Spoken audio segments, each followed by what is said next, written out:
One company controls the future of computing, artificial intelligence, defense, finance, medicine, honestly, nearly every advanced technology on Earth. And yet, most people have never even heard its name. But modern civilization completely depends on it. We live in this era where flashy consumer tech brands capture all the attention. But here's the reality.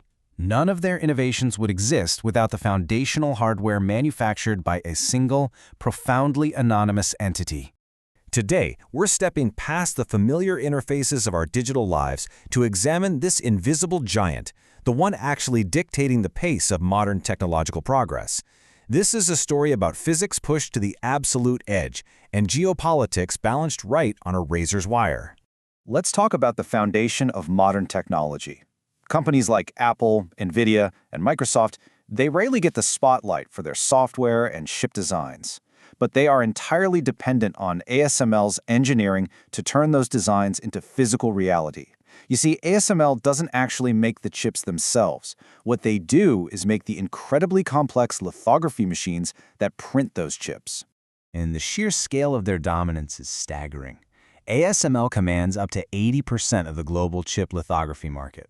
Decades ago, this was a space fiercely contested by Japanese heavyweights, companies like Canon and Nikon. But today, ASML has left them far, far behind. They are standing totally alone at the absolute bleeding edge of semiconductor manufacturing. But this absolute dominance wasn't just handed to them. This unlikely global monopoly was forged through some very severe early struggles and a willingness to take massive, massive risks. Back in 1984, the company began as a highly precarious financial joint venture between Philips and ASM International. They actually started out in a leaky shed right next to a Philips office in Eindhoven, in the Netherlands. But from that literal shed, they embarked on a relentless path of innovation. By 2001, they launched the breakthrough twin-scan system. This was a huge leap because it revolutionized productivity. It could measure one silicon wafer while simultaneously exposing another. Fast forward to 2010, and they shipped their very first prototype for extreme ultraviolet, or EUV, lithography. The internal drive behind all this was completely uncompromising. As one insider put it, ASML as it is today, it was planned that way from the start.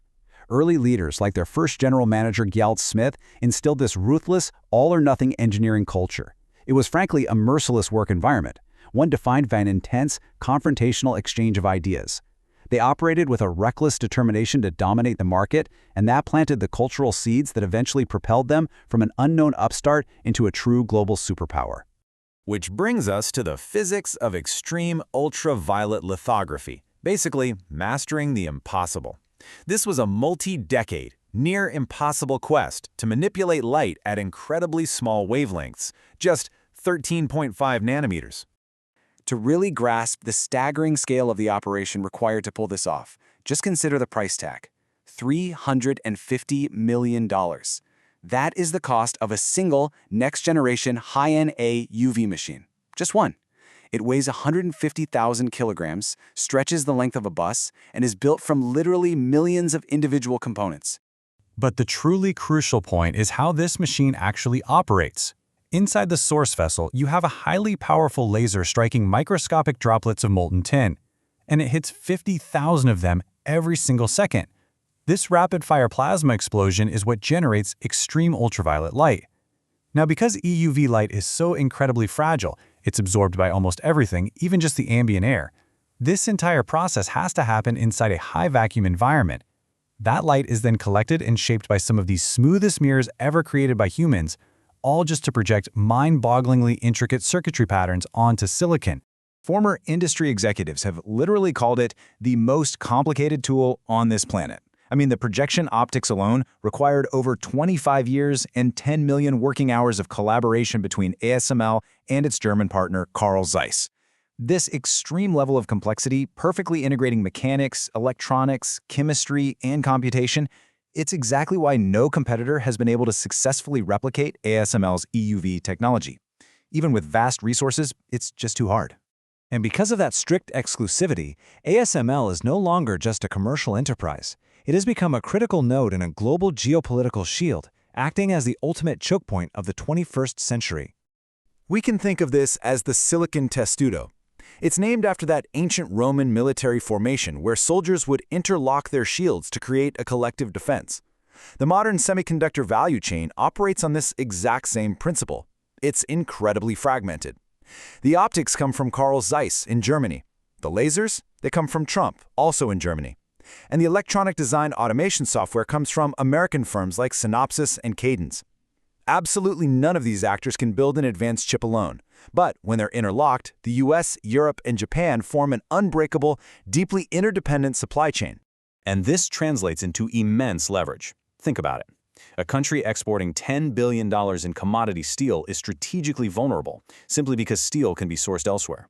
But a country exporting $1 billion in totally irreplaceable lithography optics, they hold a supreme advantage.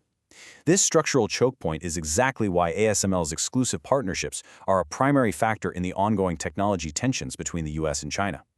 Washington has utilized strict export controls to restrict access to these advanced immersion and EUV machines, which is a clear demonstration of how technological dependence is being used as a tool of modern economic statecraft. This defensive leverage even extends to the physical machines out in the field. The chairman of TSMC, the world's leading chip foundry over in Taiwan, famously stated, "Nobody can control TSMC by force." He was referring to the supply network. ASML and TSMC have reportedly developed a remote kill switch for these lithography machines.